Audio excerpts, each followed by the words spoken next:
We're creating a new live broadcast. Right, I just have to add the music, but we should be good to go. We're going to add in. All right. Let's double check that we're actually on. Oh, yeah. Let's check the check. Check it out. Check it out. Say what, say what. Check it out. Say what, say what. YouTube.com/ Oh, no. I accidentally typed in .com. Oh, no. Daddio live. Oh, now we're stacked. Yeah. One person is watching. It's me. Jonathan. All right. Oh, Jonathan is there. I saw you just saw the view as one person. Good morning, Jonathan Hauser. We're gonna get. Oh no, is he an assassin? I don't know. Using all three names. Must be. It's the only an reason assassin of for that to comedy. Although we don't know. Here's to be topical. We don't know what Luigi's middle name is. I don't think. I don't know. Man, tell you what. Real glad that Sorry, are we started? We are. I was about to. Okay. I was about to just give you a quick heads up.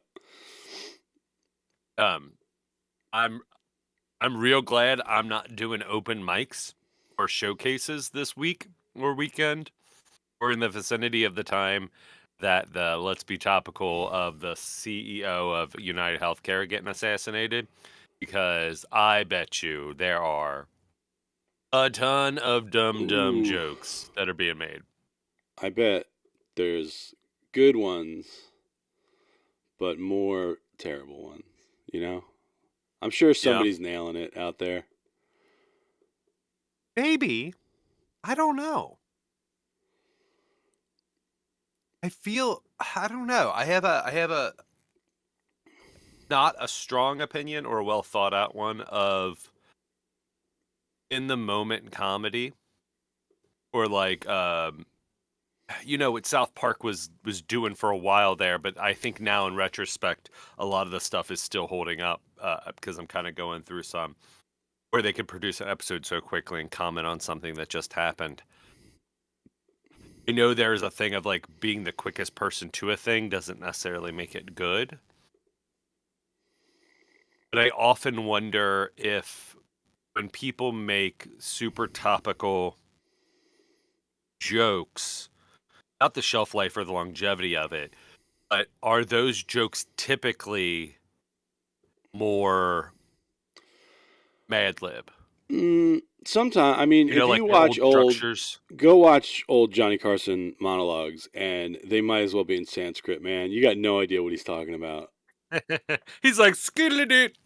It's all, topical stuff from 60 years ago. You're like, yeah, I don't know who those people are, man. Like, maybe you get a Spiro Agnew joke where it's like, I know the name, sure. I know he was vice president.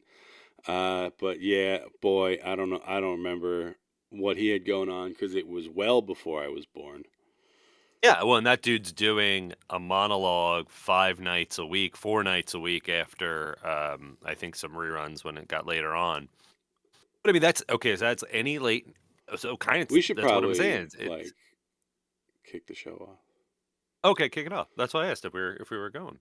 Yeah, but then I was gonna do the theme song, and then you talked about how much you love topical comedy and how much you like good jokes about murder.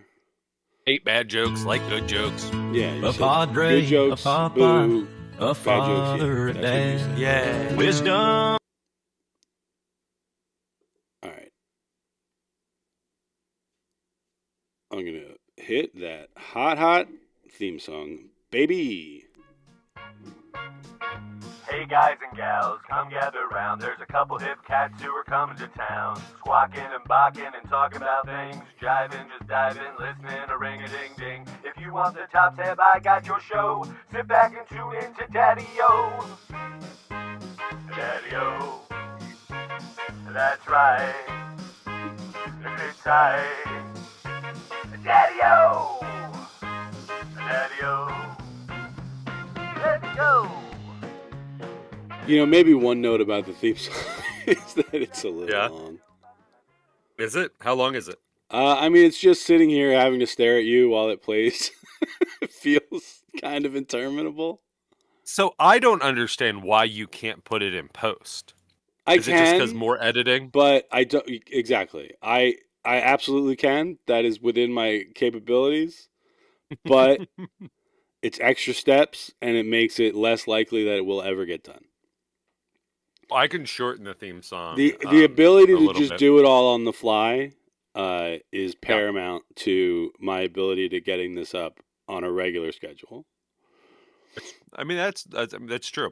I do like the live aspect of the show, though. Like, and let's go to the theme song. Yeah. I mean, besides, let's switch back over to my tab. Besides our one live viewer, shout out to Jonathan Thompson. The whole point of doing this kind of live to tape is for stuff like that, where it's like we're just doing it, and then it's going out kind of as is, unless Ricky says a slur, which I don't think will happen.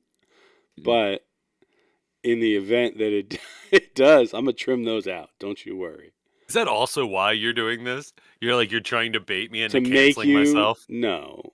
I feel like there's something in there we could squeeze out of you. Oh, I am sure I have some Shane Gillis, some offhanded dumb thing that, I mean, not just dumb. Podcaster filled with dumb things. That should be like on a building for podcasts. You should be like, podcast, white dudes saying dumb things. Parentheses, not excluded to white dudes. Anybody can say dumb things, and they often do if they have a podcast. It's true. I say dumb because stuff. Because it's that thing. It's what we were saying before the show started about like late night hosts. When you are made to we are not made to talk. We're not getting paid for this. Late night talk show host. What? Yeah, I'm keeping all the money. Oh man, this is again how the abuse continues. You're financially keeping your thumb on me. Yep. I think when the culture that we're in now, and have been probably since the advent of anybody who would listen to anybody else or not, anyone who decides that they need to say their opinions and talk pretty regularly to either a fake audience or a real audience, like Socrates, right? Because if we were the way we're talking right now is with the assumption like we're enjoying a conversation with one another. Yeah. But we're doing it in a presentational, performative kind of way. Right, well, we know Jonathan Thompson's out there. He's got to hear these hot takes. He has left the live stream. He's like, you said my name way too much. I do not like having that microscope over me. Yeah, hang on. But I think the more that someone is expected to talk or decides they want to talk in a performative way, if you're going to do it consistently, you're going to start probably doing some things for shock or to say things to keep things excited. Yeah, like I just took my shirt off for the live stream. That was for you took off one sweater. You took off one sweater to reveal another kind of sweater. That was to keep it spicy for the fans. How sick are you? Well, I put in the episode description last week that I was sick. Mm-hmm. And then I realized that I'm not only still sick, but more sick. Go to a doctor. I don't like running to a doctor for every little thing, but I'm usually of the mindset of like, well, if I'm not feeling well, like give it a couple days, you know?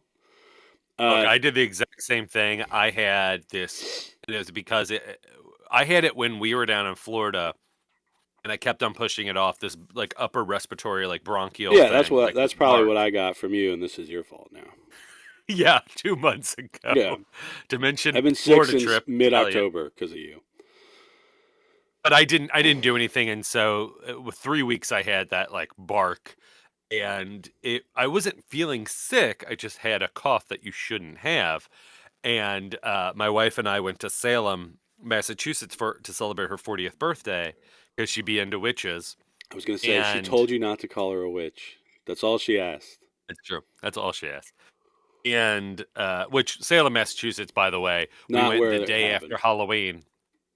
Well, it is Disneyland for middle-aged white women who love witches. Like there are people outside of shops who have counter clickers to count how many people are in the shops. There's line to get into shops for commerce for you to buy dumb things.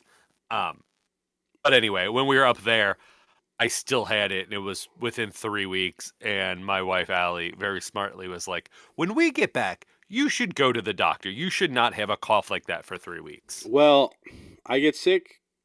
I get whatever this is, I get it every year. Because I have a compromised immune system and children. So I'm sick all the time on a pretty regular basis. But this of like, I know it's going to be that for the next couple of weeks. And anybody's, I've taken 2 COVID tests since getting sick. It's not that, but it's just like, it starts as a cold because my immune system is whacked. It just doesn't go away. Yeah. And it, last winter was worse because I had to cancel a gig, which I hate doing. But I went up to Canada for an afternoon show. So I was feeling better. I'd gone to the doctor because it was this, like I felt same symptoms but worse last December. So I was like, I'm going to go see the doctor because I had a bunch of shows because it's December. Like we're busy doing corporate stuff, you know? Yeah. I'm like, I don't want to cancel all these shows. I'll go to the doctor.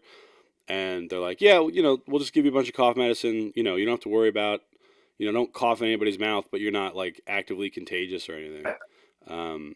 But if, they gave me cough medicine and other stuff, and I was feeling better. So I was like, all right, yeah, I'll go up to the Canada gig.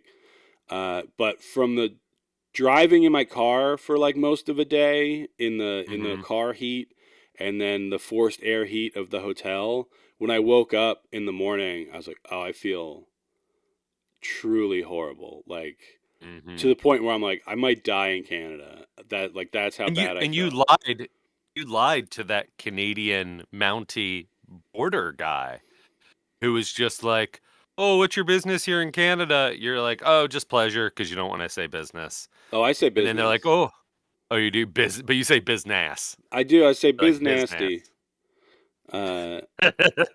And he was like, "Are you in the sick? Great White North?" Are No, you they sick, never eh? asked. Really? Yeah, I'm surprised that that's not like, oh, are you bringing any monkeypox they should. or anything, eh? But I mean, I had gone to a doctor. Like anybody who's worried about infectious diseases being spread. You've been to doctors. I've Glen met a doctor before in my life.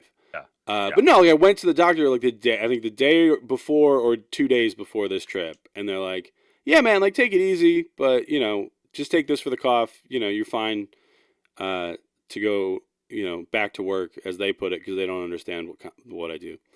But they didn't say Canada. They weren't like, they you didn't can go say to Canada. Don't go to Canada, but they didn't say like, yeah, you better stay home. The trip to Canada, I think, made it so much worse. But I was already there, so if I canceled the show, then I'm just out travel expenses. So I'm like, I'm just gonna, power through, drink some Theraflu, drop those weird Vicks vapor tablets in the shower, get through it. I get there.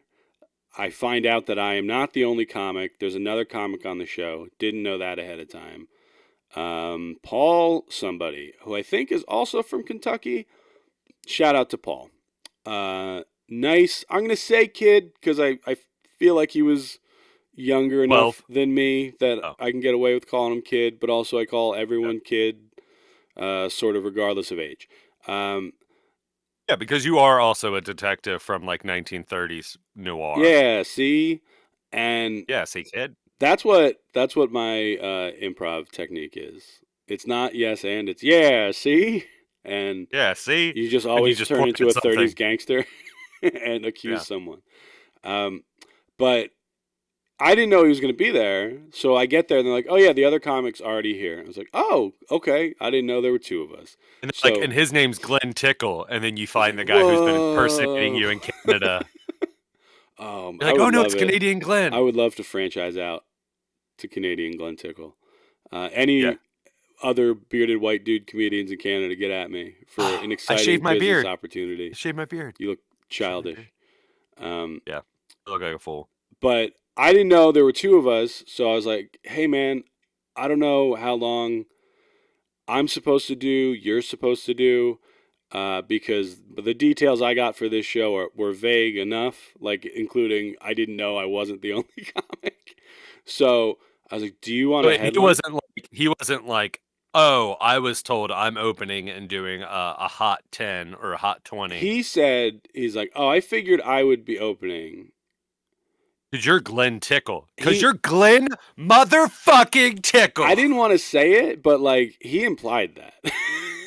He's been in comedy because Well, he's no. a kid, because he was 5 years old going up there singing Old MacDonald, and you're like, do you, hey kid, hey, you wanna headline tonight, kid? I did try to present it as an exciting opportunity for this young man. Hey, I was like, "How about I do, I don't know, 5 minutes, and then you just fill the rest of the hour, and then I drive to a Canadian hospital." Yeah. But I didn't. He didn't go for it. So I think he did like 20. I was trying to get him to do as much time as possible so I could do less time. He opened with crying and closed with crying. No, It was he an did interesting very callback. well. I wish I could remember his last name and I think his first name is Paul. Paul, I apologize. Okay. We're Facebook friends now. He seems like a nice fella. He did a good job doing corporate shows. This was like one of those corporate shows where you're doing it at work. Like we were on the factory floor basically of this company that makes snowplow equipment, which is like probably a third of the Canadian economy. And so there's like all the equipment and stuff around, like, do not stand over here. Do not look at this machine. Do not touch this, or it will claim your arm as its own. We're like, oh. Say as many racial slurs and abortion jokes or whatever you want to, but here's some hard and fast about when you're doing snowplow show. Yeah. So whatever, he went up, he opened well, and then I went up, and the show went fine. Because it's that thing of, like, if you're not feeling well, you can power through a show. Steve Martin talks about it in Born Standing Up, where it's like, oh, just like the anticipation of a big show can like ward off illness. And I was like, well, it can't ward it off every time, apparently, Steve, because I feel pretty rough right now.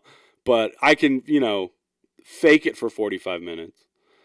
The hour or so from arriving to performing, I was like, oh, they're gonna send me home. They're gonna be like, what is wrong with you? But I think they just think so little of Americans. They're probably just all like this. They all just look like an early episode of The Walking Dead. It's fine. I looked like I feel like the guy who got bit but didn't tell anybody he got bit because he thought he could like fight it. I was gonna say is like probably sick Glen now is probably the closest to time traveling Glen of like early starting off and stand up, like your persona of being a little drier, a little less animated. So like when you went up on stage, you weren't bad because you were sick. You were just the old timey, like less polished, less theatrical Glen. Yeah, I mean, I do think I purposely went the other way. I was like, I'm gonna give him the old razzle dazzle to like hide the fact. You coughed and like you're like, oh god. Well, because it is. So I was sick last week. I thought I was on the mend. Like I've not been feeling terrible all week. It's just like I had a cold when we were doing this last week, and it's like, all right, yeah, whatever. Yeah. It'll maybe go away this time. I knew it wasn't going to, but I felt fine. Did some shows over the weekend, and then after my last show, like 10 minutes before I was done with the last show, I felt like my voice starting to go, and that's like usually not a great sign. Do you lose your voice a lot after doing shows? I feel like you are probably more likely because you are louder than me and you talk like different people. And you talk like different people. I couldn't remember the word. Yeah, I have often, especially if it's a day of like we're doing a long drive and then we got a show that night, which in my experience typically ends up being a lot of the time. If I am traveling with someone that I have a real good time with, which are most people, we'll gab a lot. And then because I'm an idiot, I forget that I hold a microphone that amplifies my voice. But that's also because sometimes the venues don't have the best sound, right? You don't have a monitor to hear your own voice and stuff and blah, blah, blah. And so I will yell sometimes. And then afterwards, I'm just like, oh, yep, that my voice is gone because I talk too much on the way here as car chat, because that's fun to do with another comedian often. And then because I don't hear my own voice and I forget that I don't have to be super loud on a microphone. Yeah, I will lose it from time to time, and it makes me go, you know what? It's good that I'm not more successful at this. If I had to do multiple shows in a row or day after day, like it wouldn't be good because I would have to be smarter. It's usually not an issue for me. Like times where I've done, weekends of a couple shows a night, and then like maybe, but when it started to go at the end of the other show, and part of it was like, it was bad sound. I couldn't hear myself. I couldn't tell how loud I was for the audience. I couldn't like get a feel for how far away the microphone needed to be from my mouth, Like a shake weight. Yeah. So by the end of it, I was like, oh, all right, have some throat coat on the way home. Hope and that's the best part about riding with somebody else. Yeah. And then it's just not, I don't know. It's been rough going, buddy. I feel yucky. You got shows this weekend? I got a virtual later today, Oof. which I'll power through. Virtuals, obviously, it's easier to do when you're not feeling great because you're at home. They're usually shorter. How long's the set? I believe 30 to 40 is what is being asked of me. I think that's too much for virtual. I agree. Look, every time virtuals are too much. Every time I've done virtuals, I was like, look, this is going to sound like I'm just trying to get out of having to do work, but you do not want as much time as you think you do. No. They're like, yeah, could you do an hour? Oh, I can. And we'd all have a great time for about 20 minutes of that. But you don't, it's an attention span thing for people. Like they don't want to sit there listening to one person talk on Zoom for an hour. Whether that person is the most interesting, hilarious person in the world like I am. Glen Tickle. So I did one last week, and I did like, you do like any corporate gig, usually you're doing like a pre-show call with the people about it. And this lovely woman was like, hey, I know your agent probably said to do an hour. Is there any way you could do less time? And I was like, oh, you're my favorite. I love you. You're like, I don't know. You might have to pay me extra. And I was like, honestly, I've been telling people for like a year, anytime I do one of these, I was like, you really want to put a hard cap at about 30 minutes. And she's like, I was kind of thinking 15. I was like, 15? Oh. Same pay, 15 minutes. Ooh. Love it. Absolutely. Oh. I think I went long on that one because I was not. Because it was just. I didn't realize. I have like a timer window when I do virtuals, and I didn't start it, and I didn't know what time because there was like pre-me stuff. There was like other people speaking, so I was like, oh, I don't know what time I actually started. So I asked when it felt about 15 minutes. I was like, "Hey, I just realized I don't know how long I've been talking for." So, and she's like, "You can finish." And I was like, "Okay, I'll do one more." But then That sounds like most of our sexual experiences. yeah, you can go ahead and wrap this up, pal. Yeah, I don't know how long I've been going. Like, you can finish. Yeah. We're good. We're She did send a lovely email after to say I did a good job and everyone had a nice time.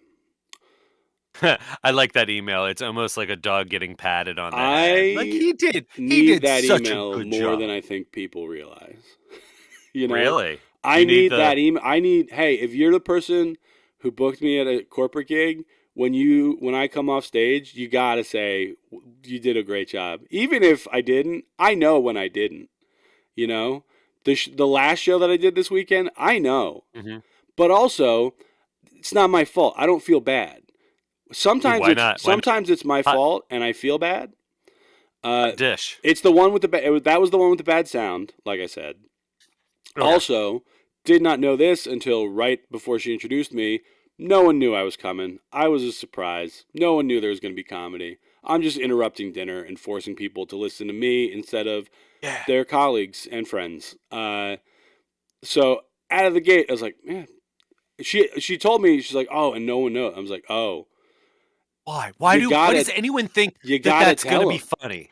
And she was like, no, it'll be fun. I was like, it won't actually. I do this professionally. I do this all the time. I've done so many shows. I've lost count. I can't be like, oh, well, I've done 100 shows. I don't know, 1,000. I've been doing this for a decade and a half, lady.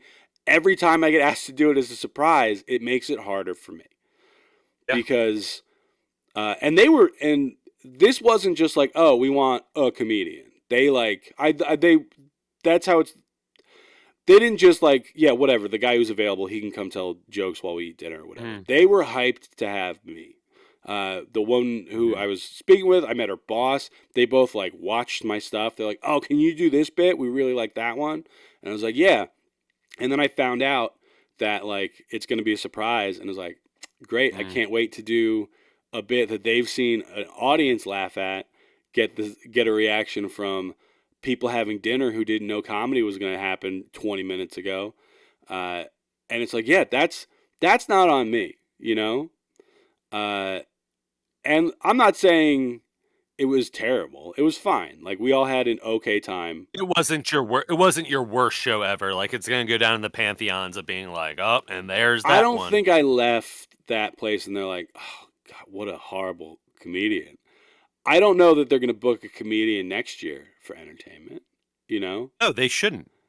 They can, but like do it. If you're a corporate person and your job is planning the end of the year holiday party, you want to have a comedian, what you actually want to do is reach out to your local comedy venue and say, hey, can we have our end of the year holiday party at your comedy club? Could you book us a couple comics? Yes. They will do that. Could you make it a comedy show? Have a couple servers. Even if you want to have catering, if you want to have buffet, whatever. But you open the bar. Again, it makes it hard for all the reasons we mentioned before. Coworkers don't want to drink amongst one another. There's more of a judgment. There's a lot of these when I'm performing over dinner. There's drinks. But I'm saying like people aren't going to drink or loosen up like they would if they weren't amongst their coworkers. Yeah. But what's helping it is the location, the pomp and circumstance, the lighting, the sound. Put it in the comedy club. It's still not going to be amazing, but if you can present it as close to they did a night at the comedy club and had a private show. Yeah. That is different. That's the move, friends. If anybody's looking to book corporate don't have most corporate or holiday parties. They don't have more than one comic, which a lot of the times is usually just me. Awful. You going up there, you're getting, as we've mentioned before, you're getting a bad introduction. Yeah. No one knows there's going to be comedy. Surprised. Someone botches your intro. So they're not even really sure that comedy is happening while you're walking up to the stage because they didn't know what the person just said. And then it's like, hey, I know you're all having a great time talking to your friends from work. shut up. I'm you're going to going up talk to you cold. about Jurassic Park for a while. It's weird that you started the show off like that, but I mean, admittedly, my greatest flaw as a comedian and person is that I fail to connect with people on their interests and level. Instead, I just talk to them about what I want to talk about anyway. I mean, comedy is stand-up is selfish. Yeah, for sure. But I do that in life too. Like, because part of it is, I think we talked about this when I was talking about the times I've done like weddings and stuff, where they think, oh, I'm getting a fun party guest at my wedding. Not if you book Glen Tickle, you're not. You are getting a guy who will tell you fun stories about his own marriage. He'll say nice things about you guys as a couple. He'll tell some jokes he thinks everyone can get behind. But I will not be doing the cha-cha slide with you. Absolutely not. That's no. I think weddings think they're going to get Adam Devine, and I'm not saying Adam Devine the actor. I'm saying like the persona that he kind of embodies as like characters he would play. Like, oh, let's turn this party up to 11. I will not be like, turning any party up to 11. I will be asking every party to end by 9:30. Done not even to 10. My ultimate worst show ever, which is asked I think quite a bit by audiences or podcasts and stuff, is I was paid very handsomely for a almost like a work corporate holiday party thing, but it was also an auction. There were a couple of things thrown into it, and it was at a very nice venue where there was a stage, there was lighting, there was a sound system, people were wearing suits. Like I said, there was auction. But what it's for was for the children's hospital. Yeah. By me. And it was only a couple blocks from where I live, so I was like, this is awesome. I'm getting paid bank. It's a nice event. Doing it for the children. Doing it for my children, the money in my pocket, which I had one child at that time. But they were having me go on at 10 o'clock at night. The event started at 6:30. Yeah. Open bar, auction. Did they do the auction first? Yeah. But here's what they did before right before the end of this event that they had all been at for like 4 hours and drinking pretty heavily and eating a lot, and the auction had been done, so there was nothing for them to anticipate or want to stay there or be excited about. They did one better. I was there in my suit, and they're like, all right, before the comedian comes up tonight, we want to show this video before he comes up. I don't think he spoilered the video. They show the video, and it is a 15-minute video commemorating and loving memory of all the children who died of cancer at the hospital. And now comedy. So I'm standing there. I wasn't going to have a drink. I go to the bar. I grab a drink, make it a double. Yeah, I need 9 drinks, please. A guy comes up to me who's pretty hammered, pretty rich, I believe. And he's just like, hey, are you the comedian? And I'm like, yeah. He's like, oh, man, they really screwed you, didn't they? And then he leaves. And so that is awful and bad enough. And then they bring me up on stage, and it's that thing of like, oh, you're going to love him. He's a hoot and a holler, Ricky Glore. And I come up there, and this was my spitting image material, which the first 10 to 15 minutes is about how healthy and alive my child was. Really rubbing it in.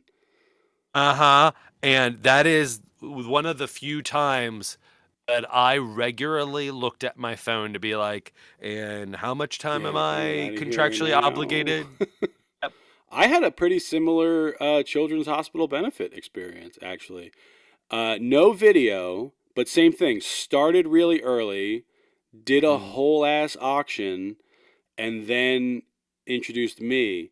The lights kept going out, like during the They were whole trying event. to tell you, get No, off the stage. the whole event, the whole building lost power a couple of times for a few minutes, and then they would just power through. And then I started, and it went out, and it's like, what are we doing? And but they told me, they're like, Just here's the call it. outline of the night, and they said we're gonna do the auction, and then we're gonna have you. I was like, oh, actually, that's a mistake. You should have me and then the auction. And she's like, why? I was like, because people are excited about the auction. And once that's done, they're going to leave, or they're going to want to leave, and they will just politely sit through me doing comedy at them. Also, you told me to get here at 6, and I don't want to wait that long. Oh, they had you get there or when it started. Yeah. Oh, see, luckily I came in like 45 minutes before I was to go up, which I wish I'd have had the ignorance of not seeing in loving memory dead kid video. I would have at least been in a better headspace myself. Yeah. But the closest I have to that detail is I was doing a benefit dinner for it was like the yearly firehouse dinner where like all the firemen at this firehouse give each other awards for putting out fires or whatever. And I was like, yeah, absolutely. My dad and brother were firefighters. Happy to help out. And I get there, and they play right before me a video of it's like a slideshow of all the fire calls that they went on that year. So it's just like burned up houses and cars set to All Star by Smash Mouth. And then they're like, and now and now Glen and I was like, Jesus Christ. And I think I had just recorded Good Grief, which is about my brother dying in a car accident.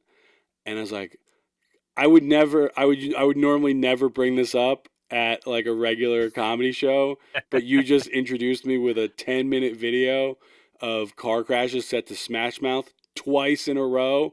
So, and then I started, I did some of the, I did some of the stuff from Good Grief, and it worked really well, because they were all firefighters, and I'm good at comedy. Like, it's hard to get people to laugh at a personal tragedy, but you know, I got skills. But yeah, it was like, I really wish you had shown. At least they didn't play that fire, like the greatest hits, explosions, jock jams, 2020, whatever. At least it wasn't like, let the bodies hit the floor. Yeah, it wasn't like, it was upsetting, but not like, there weren't body parts. Like, it wasn't like, oh, here's a severed limb on a road. It was just like car crashes and burnt up houses, but there weren't bodies in the video. It was upsetting to me. Was it photos? Was it photos or was it video? No, it was photos. Photos. Okay. So done in iMovie set to All Star, but it wasn't long enough, so they just started All Star over. Oh no! And I think All Star is like a 2-minute and 45-second song. It was a real radio cut, you know. You gotta get that under 3 minutes for sure. It was the Shrek version. Yeah, like Donkey and Shrek. I'm sure that is one of the shorter songs off the album Astro Lounge. Oh, I had Astro Lounge. I also had Astro. You know what? Talking about last episode, because we love referencing our own stuff. That is an album that did not disappoint, where I feel most the track. I mean, again, this is me building up Smash Mouth. I don't know that it holds up to this day as a thing I want to listen to, but I absolutely wall-to-wall Astro Lounge a lot in middle school. Beginning to end. Yeah. It had the Gap theme song for a while, like, come on, and tell me why you're saying, come on. We're going to be paying for music licensing, like, out the ass for this episode. Yeah, I listen to that one a lot. But I don't want to talk through your story again, because last week you were going to do a story. So how about this? You sent me another version of our theme song. Yeah, this is a country version of the Daddio theme song.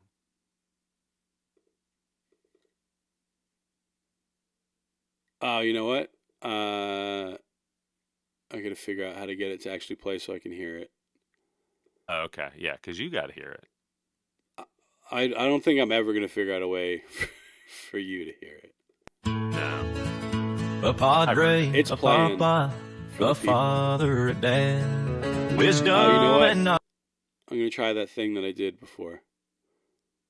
Oh, like doing it right.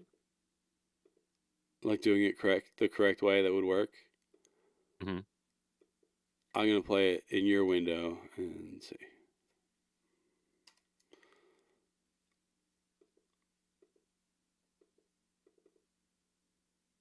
Of course it's not going to play.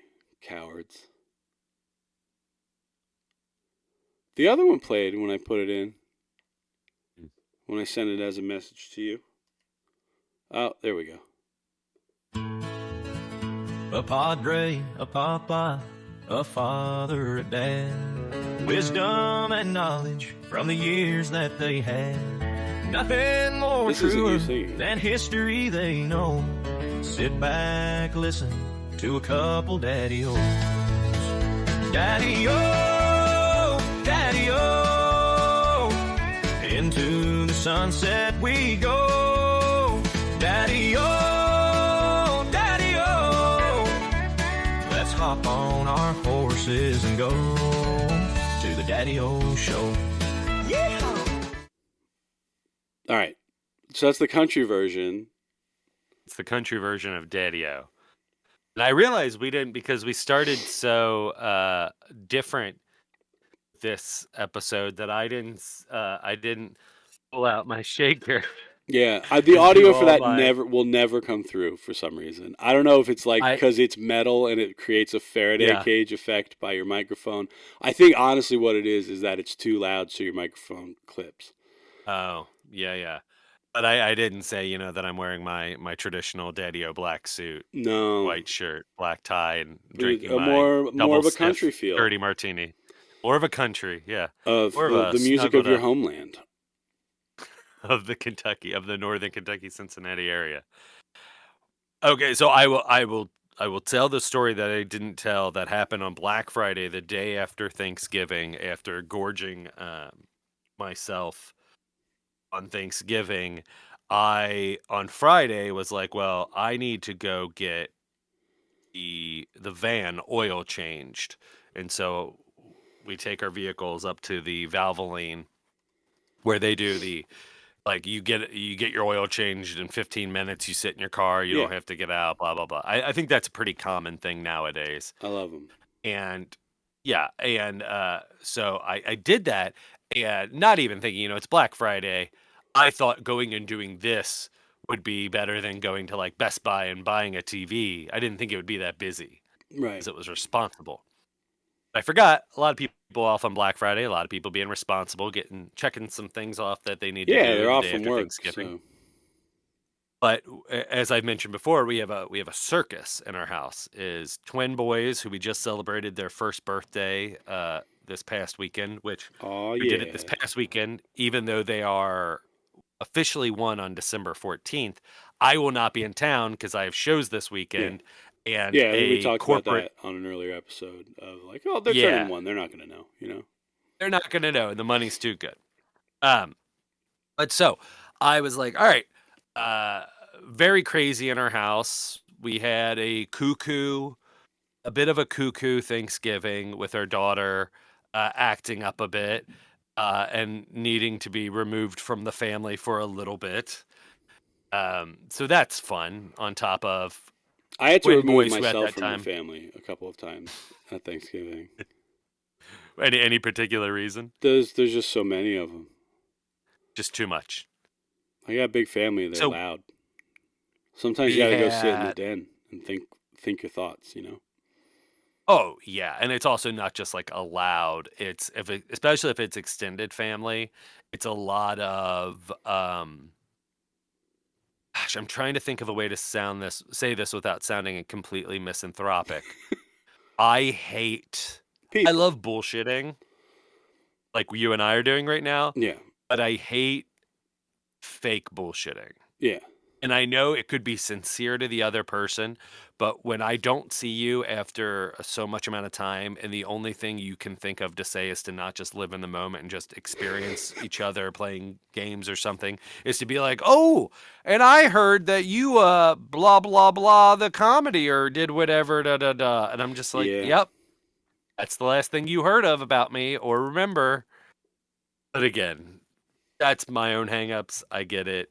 Everybody else seems okay with that kind of conversation. I agree, but I think I don't. I feel the same way, but I also don't recommend it to people as like a way of existing. You know? Yeah. I'm not saying I don't everyone should be like this. I'm yes. just saying. Yes. I am also buyer beware. Yeah. Yes. But so our twins had gone through were going through a sleep regression, and we were trying, as I now know, the different methods and what they're called when you're trying to sleep train. There's the Ferber method where you pick them up when they cry, and then you try to have longer intervals in between doing that to get them to sleep. There's the disappearing chair method where you're in the room with them thinking that might comfort them and them sneaking out once they fall asleep. I know all this because it got to a point that Black Friday, this oil change story, happened in the middle of my wife and I having the only way that the boys would sleep is if they were laying on one of us. And there's two of them. So we're not able to take shifts. We're not able to be like, tonight you hold a baby, tonight you hold a baby. Yeah. And when you're sleeping with a baby laying on you in a chair or in what a if you got them to hold position, each other? I mean, so their cribs are next to one another. Their heads get to be next to one another. But they just were not doing that. So day to day, I was not having much sleep. And after Thanksgiving with our daughter, in the morning when I went to go get the oil changed, I was filled with tryptophan and very sleepy. I take the van to the Valvoline in Newport, and there are cars in the garage. So there's three ports, and there's a car in each one of those, and then there's a car outside of each one of those. So then when you pull in, you have to, it's like a 3-card monte. You got to figure out which one you think is closest to being done. So I went in the one that I thought was closest to being done, but I still have another car ahead of me to wait. Ostensibly 15 minutes, if not add a couple minutes. Sounds like a good time for a nap. Well, I was listening to our podcast. Which puts everyone to sleep immediately. I'm not a narcissist. I'm listening to episode 2 of the podcast that had just dropped. And I have the heat on, right, in the van, very tired. I've got to wait. You got your blankie. You were sipping on some warm milk. I was holding a teddy bear. You're sniffing some lavender. I had just been chloroformed. That's what it seemed like. Because 1 second, I'm listening to the dulcet tone voice of Glenneth Tickle the third. And one and only, baby. I then am startled awake by 4 Valvoline employees at my window, all knocking on the window as hard as they could without breaking it, with 0 cars in front of me. I lower the window. There's another Valvoline employee who has his phone up like this as they're looking in on me. And they're all like, "Are you okay?" I was like, "I have 3 children. I'm sorry. I fell asleep." And they're like, "Okay." And they're all still just kind of looking at me. And the one dude, he goes, "No, I think we're okay," and puts down the phone. And he's like, "We were calling an ambulance because we thought you had died." That seems a little premature. You want to be cautious, but I guess we're knocking on the window for a couple of minutes. Then you call. Yeah. But then, I don't know why, but it then was my duty in my mind to make sure they knew that I really had a family. And like I'm showing them like pictures on my phone and they're like, "Oh, okay. We just thought you might have had a hard Thanksgiving last night and we're just continuing on the next day." I'm like, "That makes sense. That's probably more likely." It's a reasonable assumption. Did they say how long they were knocking? They said a couple minutes. That's crazy.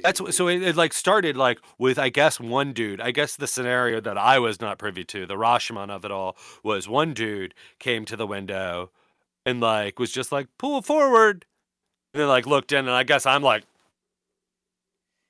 mouth agaped, like, nah, listening. That fool's dead. Nah, this guy ain't with us anymore. He ain't with the living.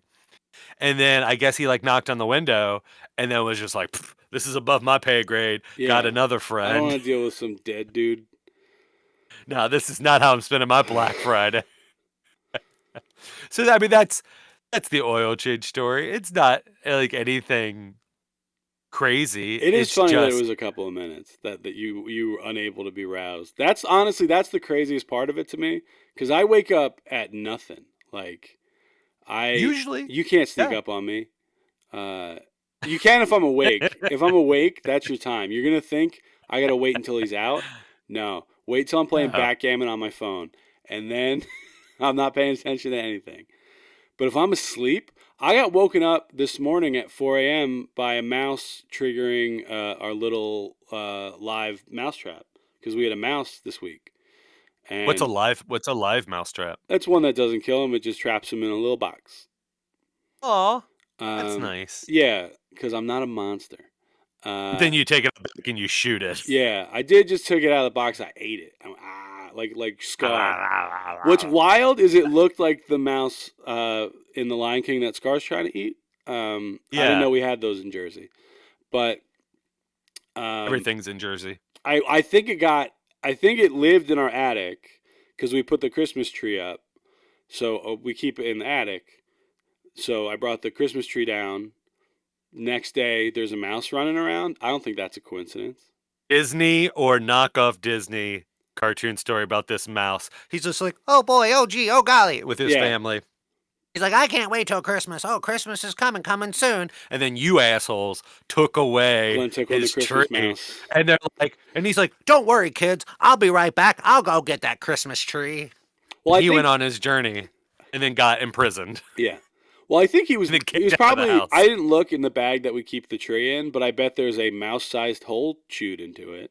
Because if you're a mouse and you find your way into my attic... Because he loves Christmas. Because he loves Christmas. But also because it's like, if I'm a mouse, that's a pretty good place to nest up, you know? So I think I brought that down. Then the mouse is in our dining room and den area.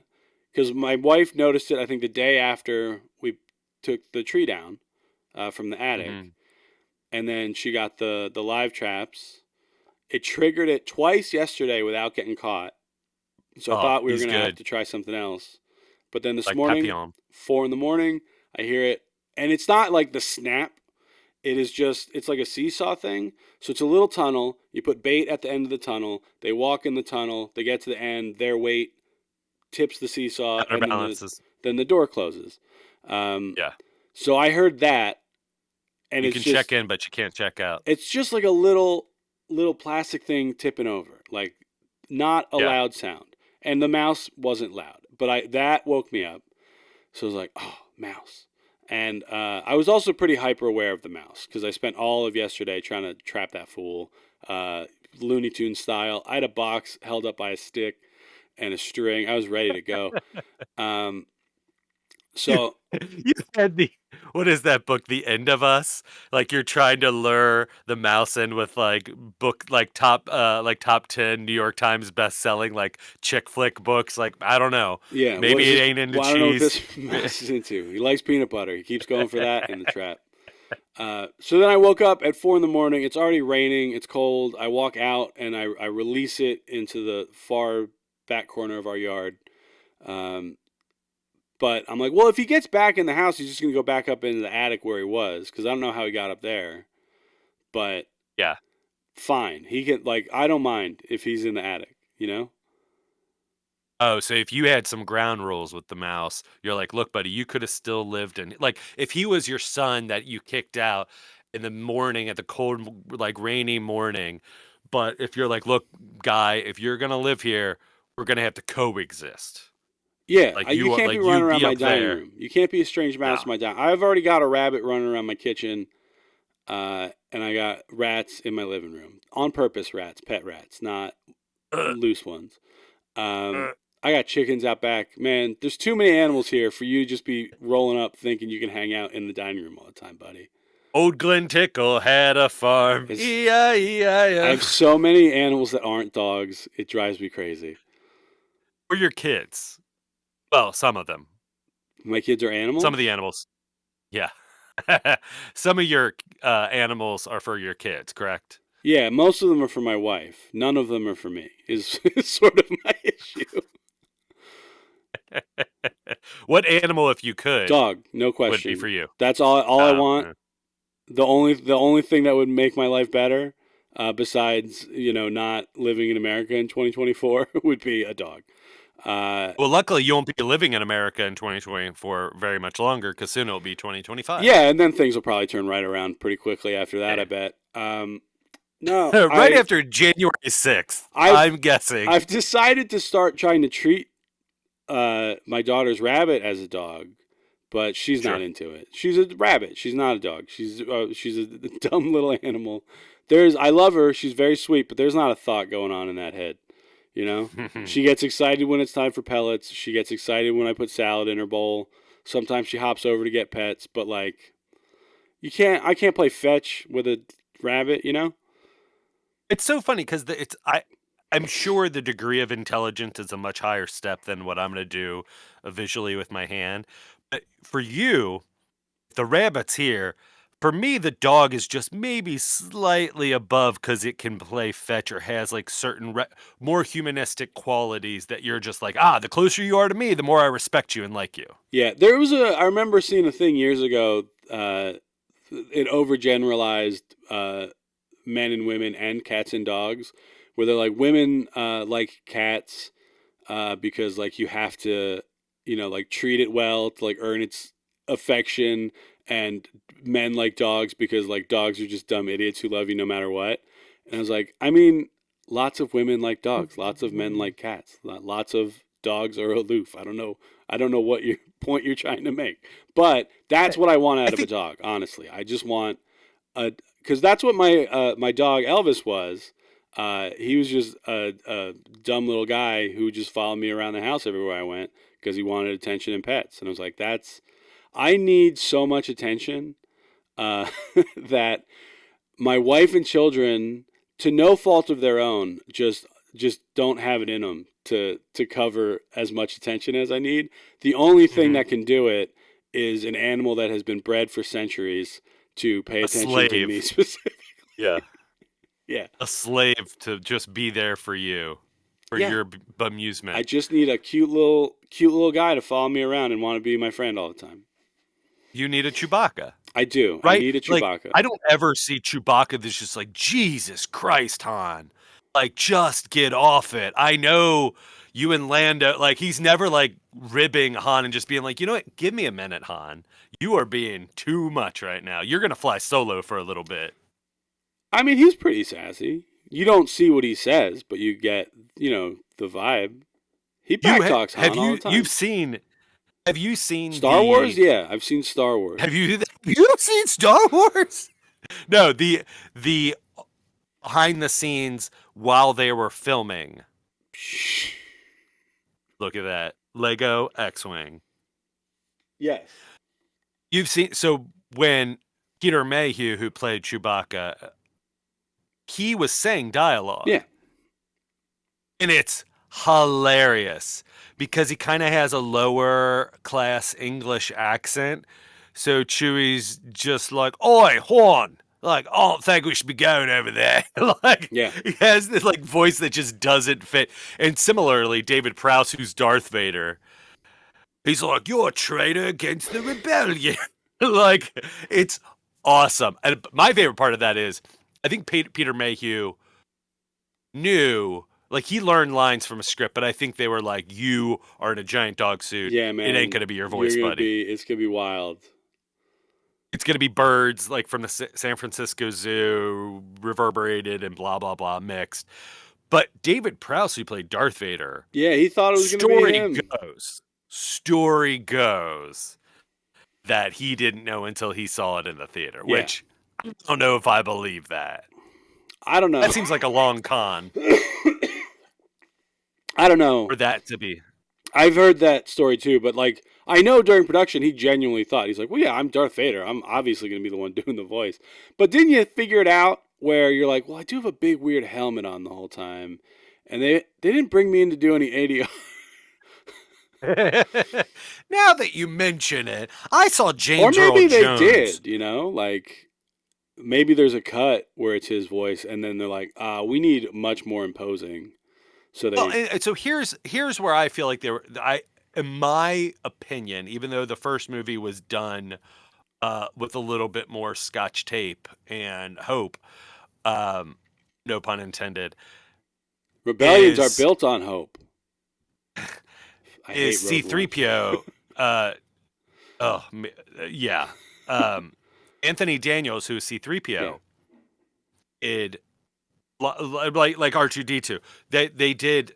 Kenny Baker, I think, had dialogue as well. Anthony Daniels.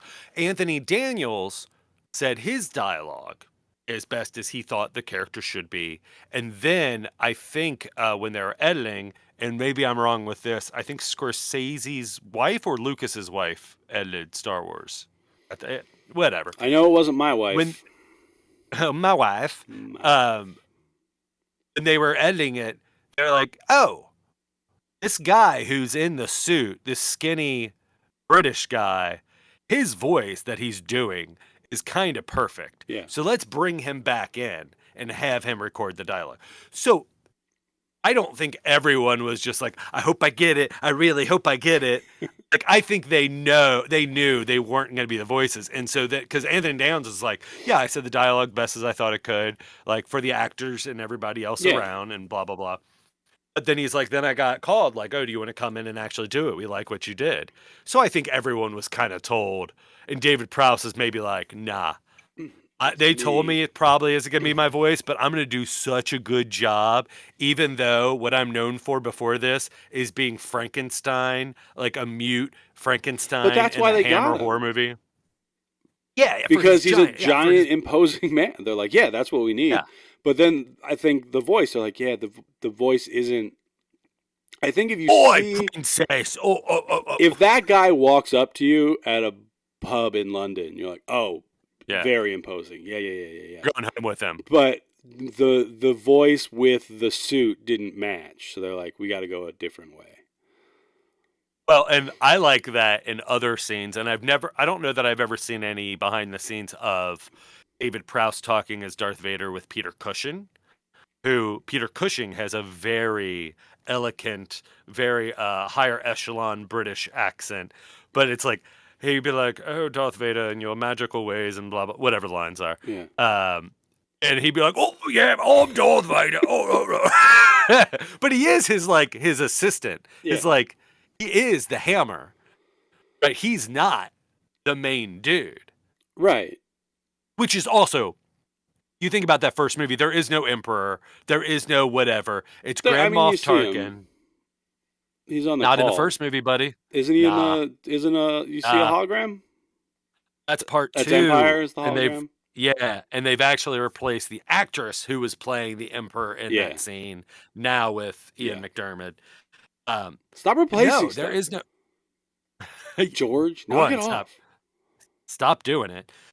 But 2, so that first movie, they call him a wizard, like they're mocking Darth Vader. Yeah, there's a meme going around that meeting of the guy who calls Vader out in the meeting that he force chokes, and everyone's like, "This guy's such a baller for calling out his boss's weird religion in the middle of a work meeting." No, not his boss. Right, it's like his boss's friend. Like, who is this guy? Who came over for Thanksgiving, and they're just like, "Hey, Grand Moff, who'd you bring?" And he's like, "This is my very astute friend. He's very powerful. He wears all black all the time, Darth Vader." And he's like, "Oi, hello everybody, I'm Darth Vader." That's original David Prowse, Darth Vader saying all that. But so he has all those powers. He's mocked constantly. How is he not more in control and still just like an enforcer? Is it because it's the whole Nazi thing? You mean like why isn't he the boss if he's got magic powers? Yeah, because there is no emperor in the first movie. Powers. No. There is no emperor. When Yes, you are a kid and when you're watching Star Wars, there is no emperor. They're is in no an brother empire. sister. We do not see the emperor, but we don't know that the emperor is in charge of the dark side or who's in charge of we don't know that he is grand evil, like like he ends up being. The opening sentence of the crawl mentions the evil empire. Like the evil empire. That's so I knew we were boned as a society in college. The first time I heard somebody try to argue that you're like, well, the empire isn't like necessarily evil. It was a war. So like, it says the evil empire. It's the first thing we learn about them, and then they blow up a planet. So yeah, the empire's objectively bad. Thank you. Well, what about that propaganda? TED Talk. So you think the terrorism that happens to the Death Star in the first movie, that's okay? Yeah, dog, it is. I love it. And everybody on the Death Star from top to bottom, this is a Clerks conversation I've also between seen Dante Clerks. and Randall. Yeah, but you think it's fine? Yes. It just blew up the Death Star. I love it. All right. You know what? Hey, I would say I think they should do it again, but they did, and I loved it the second time even more. It's not even like fully put together, and it's like that kid who's like trying to build a sandcastle and it just keeps on getting kicked over. Yeah. That's can I mention last episode we were discussing things that like a thing that I hate, which is the using chess and superhero or as a literary device of war and being smarter and snobbish. Another thing I hate is in anything, television, books, movies, whatever, where people are like, all right, they throw on their jogging shorts and they go shoot a game of basketball to get out their aggression because they're actually in a verbal argument and they got to get it out via sports. Here's another trope that I hate that keeps on being done or a bit at I've seen it. It was maybe funny, but now is no longer funny, is the anti-impression.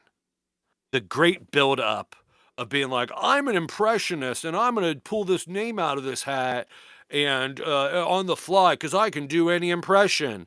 Pull it out and it's like, Helen Mirren. Here we go.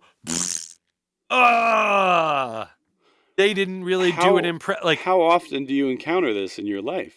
I just fucking saw a TikTok with like 100,000 views or likes of I'm not sure if the person, what they identify, female, male, they, them, whatever, doing that exact thing. And it made me think of the time that I did think it was funny is when Andy Samberg and Bill Hader were both cast on SNL. Their first Weekend Update appearance was Seth saying that they are both very good, that Bill Hader's a very good impressionist and he does some impressions and they're great. And then Andy Samberg's like, I too am also great at impressions. And it was supposed to be an impression off. And Andy Samberg is terrible. But I think they laugh and they think his are really funny. So it's like that gag. But I am seeing this as a thing of just like, it's that also thing of just like, oh, wouldn't it be funny if I danced terribly? It's like, no. What would be funny is if we had this great buildup for this unassuming person that comes out and then dances amazingly. So this idea of impressions are dumb, which is fine. I'm not, as a person that can do impressions. Is that it? It hurts your feelings? Is that why it bothers you? So this also connects with something that I love I that think came you're up from our very good last at doing episode. impressions, friend. That is nice. Unironically, not a bit. I think you do a good job at sounding like other people. With disassociating. What came out of last episode was I on the fly did an Anthony Jeselnik impression. Yeah, not which that then one. When I said other Yeah. people, I didn't mean Anthony. No, That one I was pretty clear. you were like, "That's not a good impression," but I You liked nailed the vibe. You nailed the vibe, vibe. 100%. But what I liked and what I heard was a challenge to make it sound better. So I started putting up a series of TikTok videos Yeah. where it's Anthony Jeselnik roasting Christmas. I like that you're doing TikTok videos and not just TikTok screenshots of your tweets. And I do it only because of that thing of like, I feel like as a comic, we have to have a social media presence. Yeah, you gotta blast the social medias. And I my least favorite thing about wanting to do live entertainment or comedy in any way, shape, or form, or entertainment, whether it be film, whatever, is that you have to also have this other extension. It goes hand in hand with the not wanting to really meet people after shows. Yeah. But the screenshotting tweets or jokes from Twitter do better in the algorithm for me in the TikTok. Right. I had one of the Anthony Jeselnik roast Christmas impression videos, and I'm writing a couple original dark Jeselnik-like jokes. Mm-hmm. Other ones are just are old Christmas street jokes that I'm just reappropriating in this bit in these short, because it can be like 10 seconds, 30 seconds long.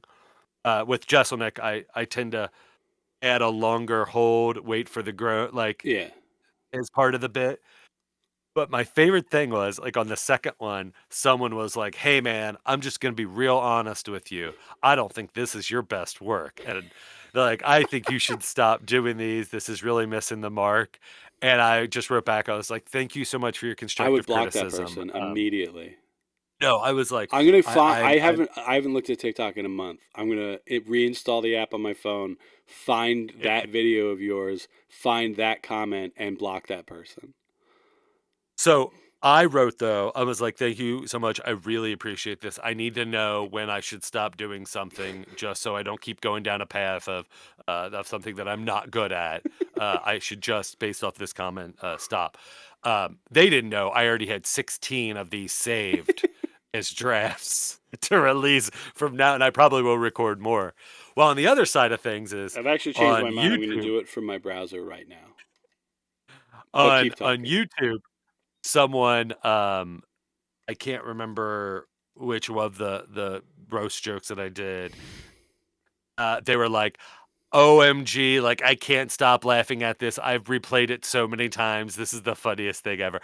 I just love there's that like love, hate it, like gotta comment. Yeah.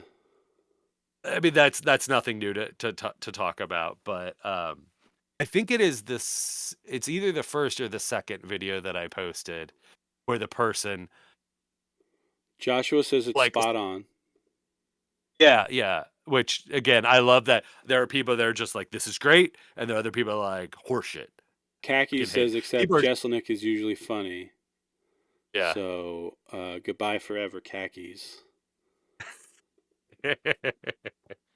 Blocked. Go ahead and and your account's private. Again, if your account is private, I shouldn't see. Not yours. Oh no, their account's this private. ding dong. Okay. If you have a private account, me, a person who you don't follow, I shouldn't see your comments. Yes. Man, another mean comment. I'm not gonna read mean comments about you at you. Oh, I read them. I find pleasure in reading them because there's not anything. These people, is what I find. There's nothing new that somebody's gonna say, because they also aren't gonna keep me from posting these dumb things, and it's really pretty freeing and liberating when I've already said I don't like feeling the necessity of having to put stuff up. I just feel like it's part of what we are entangled in with this live performance thing of putting out content. So if I'm going to do it, I'm going to do something that makes me laugh and is dumb. And I'm not angling to get people angry and just like losing their shit. And they're just like, because someone also commented like, "This is the second time I've seen you attempting to do Anthony Jeselnik impression come across my feed, and I'm just tired of it. Like, it's not any good, and you shouldn't do it anymore." And I'm just like, "Yeah, scold me, daddy." Oh, so this is like a kink for you. Well, it is now. I didn't think it was something that I had any investment in, but yeah, like, but to go back, my impression comment of being a thing of just like, oh, big setup, I'm going to do this impression and it's terrible. I get it. Those people are saying impressions are lame. So like if find someone a new way to do it. Find a new way to say that impressions are lame and you don't like them and that you're this gatekeeper of comedy and there's only one kind of way to do comedy and blah, blah, blah. Like, that's fine. But why do we have to shit on like what someone else is doing when it's not like I get shitting on the Dude Bro comics because they are problematic for some reasons, but like you blocking them, yeah, great. which do I'm that. not. This Just is block not a them. bit. I'm doing it right now in real time. You are blocking all the people. You're creating Anyone the echo who's chamber of left positivity. anything other than a very nice comment, blocked. I guess you could also just turn off comments. Like there's the one you were talking about was like no insult intended. I'm insulted on behalf of my friend Ricky, so you're blocked forever. And we were I talking wish you about would this. comment to them. No, Wish you'd reply to them and be like, "I'm blocking you." we were. I don't know talking- you. I've done that where I will like reply that I'm blocking somebody, like give it an hour and then do it. Yeah. Okay, I found the not your best work. Yeah, not your best work. Like But as a he does connoisseur say, and a but follower keep trying. of you. Well, Well, how about they keep I mean, trying like, to get unblocked? I think keep trying. I think other impressions. Like I don't think he's saying like keep trying to get better at Jesselnick voice, which I'm not. I'm every time before I do it, I watch a clip of his on TikTok, and then I remember, oh, that's right. It's a little bit like if Christopher Walken and John Travolta had a baby. Yeah.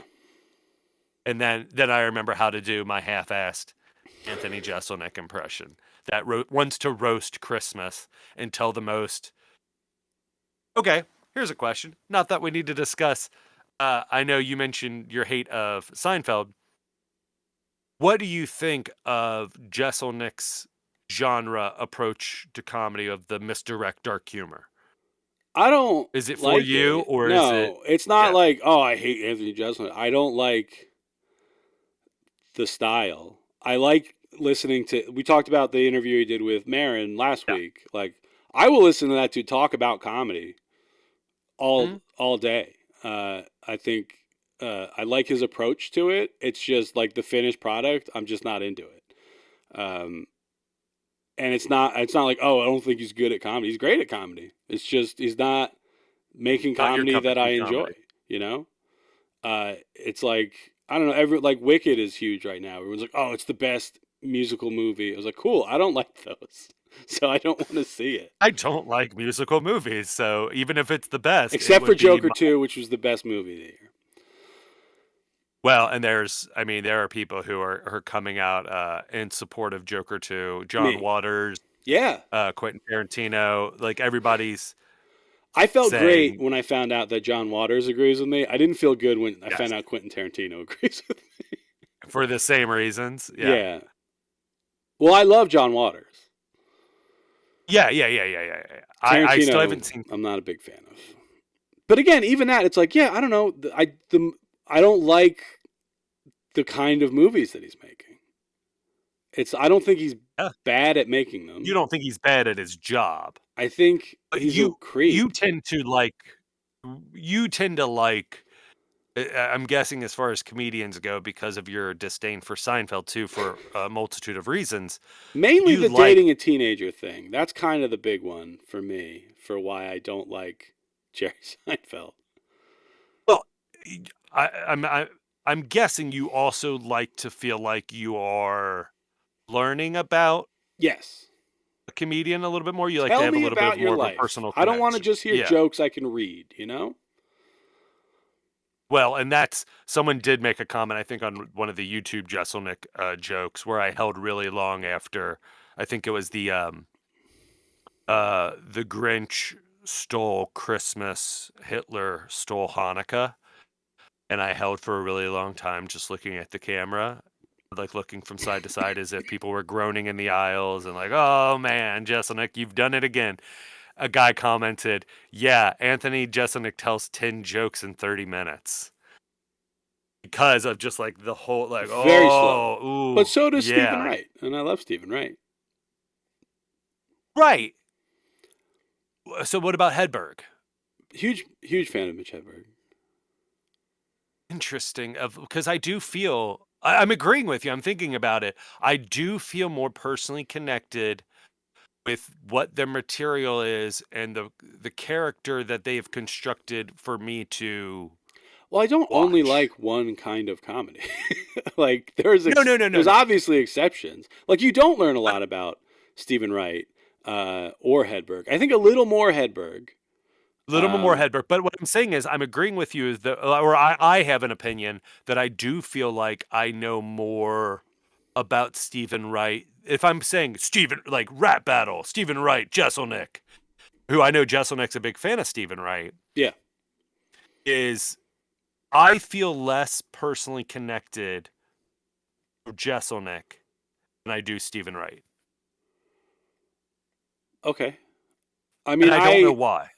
Having grown up watching Stephen Wright, like that might be. I feel connected to him just because it's like, yeah, I don't know. I've been watching this dude tell jokes forever, so I don't know. But also, like isn't it? I'm not impressed by like, isn't it crazy what I just said, and I got people to laugh at it, even though like it's the most messed up. Like I'm not impressed by that magic trick. Like it's interesting. The math of it is like, yeah, great. Like you're right. You said a thing that I would normally not think is funny, but you said it in a way that it's kind of funny. But all right. Yeah.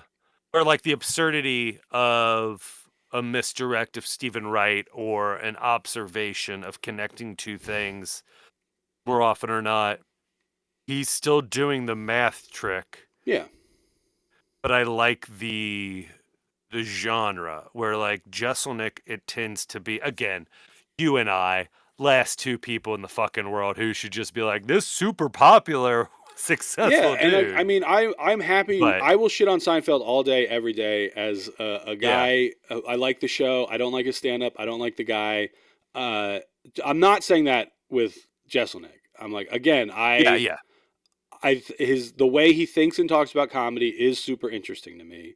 The comedy that he does isn't. Like, it's just a style thing. It's got nothing to do with how I think he is as a performer. Like I put his last special on. I made it like 15 minutes in, where it's like, okay, like because it just gets super repetitious for me. Yeah, it's like there's no any one of those jokes. If I was watching it as a clip, we're like, yeah, okay, but like it doesn't hold together as a cohesive thing. Where I think we've talked about it. I like an album that makes sense as an album, rather than. So like, I mean, I do love Hedberg. You know, you could play a Mitch Hedberg album on shuffle and you're not even going to know, you know, except for they did. Jay Chandrasekhar edited his one Comedy Central special, and I think Hedberg talks about it on the special. He's like, they will change the editing of this to make it look like I was destroying this whole time. And they will put this first and that, and like they did, for that exact reason. But I'm trying to think. There's Shane Moss has a special. Animal Behavior is maybe the title of it. The whole hour is about like the science of animal behavior as a theme. And it's my favorite one of his, and it's like it was pretty early on. It might have been his first hour, second maybe. But I've heard him talk about it in interviews. He's like, "Yeah, I don't like that one." And I was like, "You should." Because I like the thing of everything ties back to kind of one central theme. I don't think something needs to do that to be good. I think the only album I've done that with of mine is Good Grief, and like that was, always gonna be about one thing. But it's not like it's not like, oh, every joke needs to be about me stopping the World Crime League. It's like, no, like there's a cohesive thing of like, this is what I've been up to in the 4 years since, or however many years since I've last recorded comedy. It all kind of ties together with stuff I've talked about previously of like, still a dad. I still have children. I'm going to give you updates about how that's going. Because that special would be way different. Yeah. It was just like, hey, got some news for you. It's like I still really like Jurassic Park. I don't know. Like the theme, I might have said this already on the show, so I'll do a quick version. But I put up a while ago on Threads. I was like, if you're a fan of me or my work, how would you describe my comedy? Just as like a marketing thing, like what do I tell people? We're like, oh, do you do like dark jokes? Do you do like, what do I tell people? And so many people replied with like, oh, it shouldn't matter, man. Just like be yourself. I was like, no, that's not what I'm looking for. I'm looking for like this. Thanks, this is a practical business thing of like, yeah. I need to find a more succinct way to market myself as a product because gross. But that's what I was looking for. And Mike Kaplan actually replied something to the effect. He was like, I know you a little bit. I would say that your comedy is Glen Tickle based comedy. And at first I thought he was just kind of messing with me, but then I thought about it more. I was like, no, it's kind of what it is. It's like we talked about, the people aren't going to listen to this show unless they already want to listen to you or me talk. Right. That's kind of my comedy as well, for better or worse. And there also might be people that wanted to listen to you talk, but then because it's a two-hander, they're just like, oh, you know what? I wanted to listen to Glenn, but then there's this other guy who keeps on, ramming his voice into my ear holes. Weird impressions of people. And talking about his disdain for people who won't be on board for impressions. Yeah.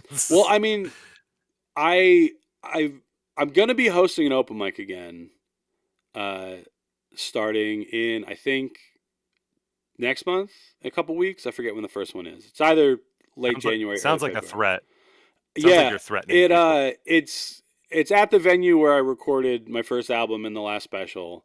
So basically, the way they run their open mic at Steel Stacks is they have a more established comedian working with a newer comic to like co-host this open mic as like a mentoring program, kind of. And essentially what it is venues have open mics because they need a constant influx of talent to put on shows, that's why they do it. Bars have it because they think maybe they think they can make some money on their Tuesday, Wednesday night that they're not making money on. So basically the Steel Stacks mic is like, look, we need people for host spots. We have a couple showcases. Like, we need people that we can pull from. But because it's run at like a non-profit arts venue, they're like, we kind of have a specific thing we're looking for. So it's not like, I mean, no clubs work the way that it did. You hear people talk about starting in like the 80s. They're like, oh yeah, you would go to the open mic at the club on Monday night, and then if you did well, you got paid to come back and do a weekend show. That's not how it works anymore, and anybody who tells you it is 100 years old. But when I started in 2005, I think 2005 is when I started, and it still was that way a little bit. The Funny Bone here would host a Wednesday, sometimes a Sunday, depending if the headliner wasn't there the whole weekend, showcases, and the GM and the assistant GM would have some more of the established MCs, because at that point, headliners always brought their feature back in the day, and they would watch and they would say, okay, we have these people coming up.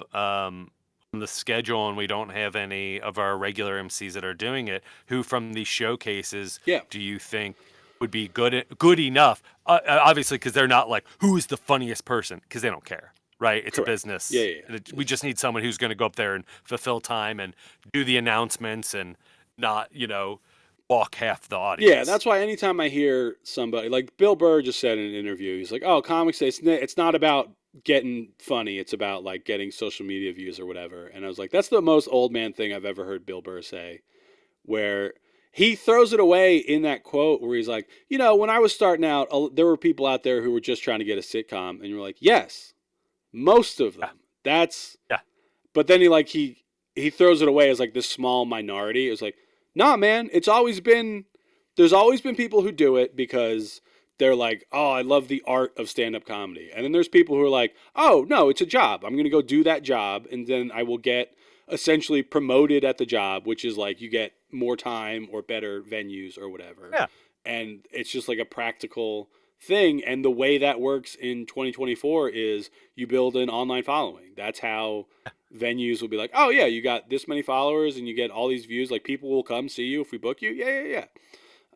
So, yeah, I don't know. Everything's different and everything's the same. Yeah. Like, also, when anybody ever starts off a sentence like, back when I was doing it, already supposes that they had it way harder than you. And I don't remember when I taught a stand-up comedy class for the first time, I was like really in my head about like, guys, you don't have to believe anything I say about this. It's just the venue asked me to do it because I've been doing it for a while, and like they think I'm good at it, so they keep booking me. So that's like, I'm not the best like I would really downplay my ability over like why you would I just hand them a copy of Born Standing Up, and you're just like, it's on book and it's on audio. Audio, you can hear Steve Martin read it. So, but after a couple of times, it's like, oh yeah, like I don't know, I have like credits now. I've got a couple, hours recorded. I'm like, yeah, I don't know. I hate saying it, but I'm good at stand-up comedy. You do have a roadside market thing where you jar your own farts, and then you I smell sell my them bathwater like a gamer girl. Yeah, sell them and smell them. Yeah, but it's you're like, pretty good. It's like, yeah, I don't think that's an ego thing. That is like, well, if I was bad at comedy, I wouldn't get booked to do comedy so much, and yet here we are. It's funny.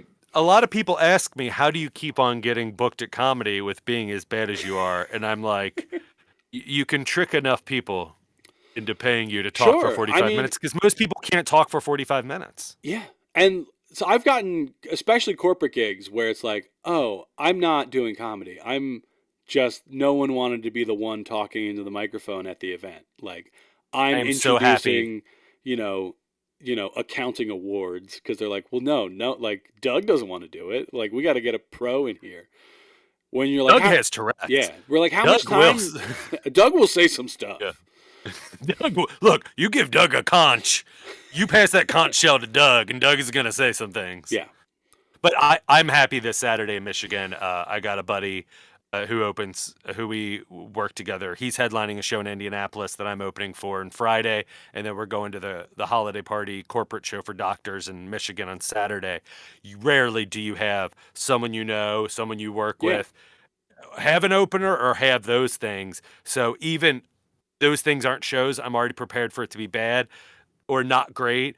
We can rip on it together afterwards, or maybe it will exceed my expectations and will be more fun because I won't be going up cold. I will have somebody that I know. But what were you going to say about Steel Stacks? My point about the teaching thing was like, I've been doing comedy for 15 years. So starting out in 2009 is different than starting out now. Except for, I think what is universally true is go do open mics. The more you do them, the better you will get at comedy. That part, I think, was true in the 80s. It's true now. It was true when I started. The more reps you get, the better you will get. Yeah. I do think now there's a trap of, like, people have been like, oh, well, yeah, it's not like experience points in a video game. It's not like, well, you do 20 open mics and you're this much better. Especially when those open mics are just the same group of comics doing the same jokes with each other at different bars around town. I don't think you're actually getting that much out of that experience. But no, I think you can get worse if everything you do is playing to a couch. I do think you can get worse. yeah, I mean, but it's better than not doing anything, you know. So go do open mics. That's the free version of an intro to stand-up comedy class. But the thing I was saying about Steel Stacks is I'm hosting it ostensibly because I'm like an established comedian. I'm going to be working with. We haven't announced the winner because people like apply for this spot. We had a meeting about it last night to decide who it's going to be. It is somebody I'm excited to like get to work with. But they're like newer at comedy. So it's like, yeah, like here. Yeah. Hosting is usually the kind of the first paid spots you get. So let's get you some hosting experience. But the thing is, I'm not good at hosting. I don't like doing it. I never have. So pretty early in the game, I was like, oh, I don't like this part of it. I'm just going to get better at the next part. Like, I'm going to get better at doing comedy for 30 minutes. I would rather do that than ask people whose birthday is it, you know? I don't care whose birthday it is. But, you know, you get good at hosting and then you can get stuck being a host. It's like, well, I don't want that. But I skipped some skills that I think would benefit me now, of like the thing I said before about like I don't connect with people on any real level. I just talk at them about what I want to talk about. So I was like, not that I was like, oh, I got to learn to do crowd work because like those clips are hot. It's like I want to talk to the audience, not at them, you know? So I think the main reason I agreed for my benefit of this is like, well, I'll go and I won't do material as the host. I'll just do host shit for a couple weeks, you know? We'll try to do bits on the fly. I'll work with this newer host. Maybe we'll like do some of it as a two-hander. I will do more in the moment stuff because I get so worried about doing that. But if I do it at an open mic in Bethlehem, Pennsylvania, stakes are pretty low, you know? It's not like I'm going to do a bad job and they're like, you can't come back to this place that's been booking you consistently since it opened. Well, and it's always a good idea, I think, to work those other muscles. Like even if it's not, you kill it and you're just like, oh, I'm not going to go and be like, oh, you know what? Now I'm better at hosting, so I will start going and booking some hosting gigs. Right. I would rather those not. skills are going to be applicable to probably maybe unlock or better round you out as the performer that you are and that you want to be. Well, I do think like if I'm doing a corporate gig and it's not going great, right? I know in my head, like I'm reading the room, I know how it is going. I I rarely comment on like specific. I'm not like, oh wow, this, you know, would be going better if the sound wasn't so shitty. Because that's not going to help. Which is always such a bad idea. You can the thing where it's like, all right, material's not really working. So what if I pivot and try to like engage the audience? I don't have that gear, you know? It's like, I would rather just do material that's going kind of okay for the next 20 minutes until I can be done than have to talk to how a much stranger, time, you know? Yeah, you're like, I know if I do this story about my wife getting chickens, that will eat up 8 minutes. So I'd rather do. Part of it is like I don't really do like jokes. It's kind of more story based or like longer conceptual pieces where it's like once I start a thing, it is kind of hard to be like, oh, you guys didn't like the first 2 minutes of this? Well, it's going to take a turn, but that's a weirder turn. Like, oh, you're bored with this story about a zebra? Hope you like emus in Australia, because that's what I'm going to talk about when I get to the end of this part. And I'm not going to bail. I'm not going to decide to not do that part. I like that part the best. Like, the whole zebra thing is just so I can talk about the emu thing. That is, we're talking about things that I dislike. That is something that I, that I like is whenever a comic starts either berating an audience for saying that this is funnier or this worked last night or basically what's wrong with you weirdos, is if a comic on stage starts pivoting and sweating, they're just like, oh, well, you know what? You didn't like that last joke. I'm not going to do that next one. Let me go to this. And I'm just like, yeah, so I don't care. You know, well, it's like, I don't care. I don't see your set list, man. Just do the bits. But I'm like, I want to know what that next joke was. Yeah. Because it shouldn't be an inferior joke to the one you just told, right? It should, if it's in the same ballpark, it should heighten in some way or be better. Sure. I'm just like, man, well, what is it? You should. I Why have- not? If it's already not working, just do the next one. I have a couple bits where I know there's a low hit rate on some of my stuff. But instead of changing the actual jokes, I just talk about it more. Where I have a joke. The joke is a very short joke that I've tried a lot and it never works. It is just like, I'm doing okay as a comedian. I'm not rich, but like when I swipe my debit card, I'm not worried. And that almost never works. And instead of rewriting the joke in a way that works, I tell the audience, is like, all right, you guys seem to be into me. I'm going to try something that usually doesn't work. I do that joke. It doesn't work. And I was like, okay, let me know if I'm right or wrong. I think I figured out why it doesn't work. It's because you have to be in a specific tax bracket for that to be relatable. Because if you don't have enough money, it comes across as bragging. You're like, ooh, look who knows he has $40.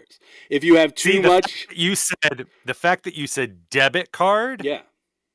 Already, you can only take so much money, the money that you have, if you're clicking debit. Yeah. Most people click credit. Well, that's the second part of it is like, if you have too much money, you're like, what is a debit card? And that part works, but that makes you an elitist asshole. That only works if I do the part that doesn't. So I don't like the way telling a joke and it not working feels. So I have to let the audience know, but like, look, guys, I'm going to tell you a joke. You're not going to like it. But the one that I thought of about it not working is actually pretty good. So we got to get through this debit card thing. And then you're going to like the other ones. And I did, one of the corporate shows I did was for like finance bros. And so I told them, I did that basically, where it's like, you guys might actually like this because like you work with money. But just know most people don't. And then I do the joke and they're like, I don't know. And then the part about having not enough or too much money gets them. And it's like, yeah, that was worth throwing. It's like a chess move. You're like sacrificing one piece to get a better position. You know, it's like, all right, I'm going to do one joke that's not going to work. If you clip this and put it on Instagram, it's going to look like I'm bad at comedy. Oh, I'm going to clip that. This is going to be a clip. You just made me think of a joke or more of I mean, it's only a joke, I guess, if somebody laughs. So it's just words being strung together. In your money bit that you have, that you're growing to support your credit or debit joke that isn't working. Because, right, if you fatten it, maybe hopefully it will get to live because you wrote better jokes around it. Yeah. You just made me think of this is arcade tokens. When you get them at the arcade, when you put in your actual money that is worth things, that we've all agreed upon that this paper is worth something. Yeah. And you get the arcade tokens, greatest day, they're raining, they're falling down, it's like a slot machine, and you scoop them up, and they're golden tokens, and you go and you need those to play the arcade. They're amazing then. You love them. You want them so much. But then they have the complete opposite effect if they get accidentally mixed in with your real change when you're at home. If you bring them and back. You're counting your coins and you're just like, oh, how much quarters do I have? Will I be able to get this or whatever? And you're just like, oh my gosh, I got so many of these. Oh, okay, tokens, these are nothing. Yeah. The exchange rate on a Chuck E. Cheese token doesn't leave those walls, you know? So I had a similar bit, and I think you and I talked about this a little bit, was I had been trying to work it for the longest time, and it was a pretty lengthy bit, and I was pretty happy that these two things worked together, was that the reason that I think that there were more serial killers back in olden days is because of transportation. That if you had to travel or to get from point A to point B, it took longer than it takes now to get in a car, drive 20 minutes. Like you would ride a train. And so that would give you time to sit there and be like, if I was going to kill somebody, here's who I'd kill. And this is how I'd do it. Right. So that's why. But so then I went back even farther. And then I was like, think about like the first serial killers were cavemen. But like if there was a Law and Order Caveman edition, like some people complain that all Law and Orders are the same. Yeah. That if you watch one Law and Order episode and it says special guest star Robin Williams is going to be the killer. Sure. Whoopi Goldberg, Bob Saget, a lot of comedians, Martin Short, Jerry Lewis. If their name is in the opening credits, they're not just going to be the guy that helps you get to the guy. Right. It's going to be revealed at the end, and we're also going to be like, oh, they were very perverse and messed up. But Law and Order Caveman Edition literally is just the same thing every episode. It's like, who got killed? Ugok. With what? That rock. Yeah. Case solved. Is this the joke that you told me that your wife doesn't like? Hates it. I tried working that, rewriting it, adding more jokes, more tags, blah, blah, blah. Other comedians trying to add stuff to it. And one time, this is like after 3 months of trying to work it. Like not putting it at every show, but like some shows, it would bring the shows to a screeching fucking halt. Yeah. I came home and my wife was like, how was the show tonight? I was like, it's good. And she's like, well, what? Sometimes she asks, what like, was the nadir? What was the low point? Was it that caveman bullshit you keep doing? And I was like, caveman bit didn't work again tonight. And she's like, honey, I know you think it's funny. It's not. I don't care. I will never let it go. Really? Like, never? No. Yeah, you will. If I think it's funny, never. Really? You'll keep on trying. Stephen Wright, I just heard an interview with him, and he's like, if a joke doesn't work 3 times, I cut it. He's like, I might, rewrite it and try to work it back in later, but like 3 times and then it's gone. I was like, absolutely not. What are you talking about? Yeah, what are you talking about, Academy Award winning Stephen Wright? If I do a joke 3 times and it doesn't work, and then because it doesn't work, I don't think it's funny anymore, then I'll cut it. But if I still think it's funny, I'll do it forever. I don't care what the audience thinks. And again, I should absolutely take their opinion of my material into consideration, but I would rather die. We have to be wrapping it up. Yeah, I just noticed how long we've been going. Well, and this is probably something that could be discussed in a future episode. I think there is something still being funny, but maybe recognizing that you are a funny writer for some material that doesn't fit your voice or what you're doing currently. There's jokes that I've thought of where it's like, oh, this wouldn't work if I am the one saying it on stage. So I will think of somebody and be like, hey, I thought of this joke. If you want it, I feel like this is a better Tyler Rothrock joke than a joke from me, for example. I don't think anybody's ever been like, I agree, I will use this. Because like I don't want people writing my material. But it's like, I have a joke where it's like, I stopped drinking, or I don't even remember. It was a joke about drinking, which I don't do, and even when I did, it wasn't like I didn't have like a reputation for like, oh, Glen's hammered. It's like, so it doesn't fit if I'm just like I present on stage as this like kind of clean cut dad, where it's like, oh yeah, here's a joke about getting blackout drunk. Everyone's like, what are you talking about? Also, it's a little weird that like if you're going to talk so much about being a parent and then talk about that, I feel like you have to be like a Andrew Dice Clay character where it's like you need to be like drunk uncle or like bad dad, like you and I talked about. I remember the joke. So this is the joke where it's like, I think this is a funny joke, but it doesn't work in my set of, I don't remember the last time I had a drink, but I know it was yesterday. And it's like, the joke is I get blackout drunk, but it's like, well, I don't. So it doesn't fit with, the idea of being on stage as a character. It's like, I don't. That's hard.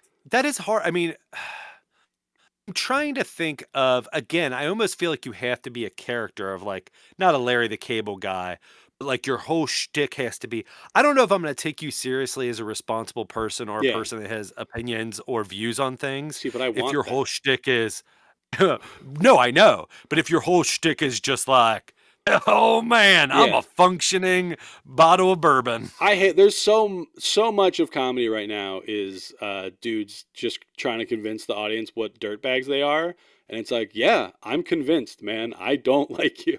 Like I do, and that this is it, and it's always been a thing, right? So you do have your Larry the Cable Guys, who was, it is a character.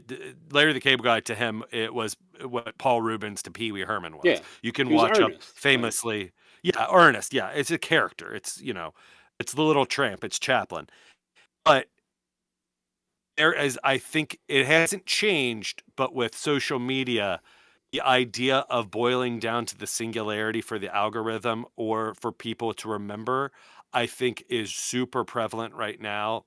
Probably not any more than it used to be, but I do think there is this idea of lock into something and run with it.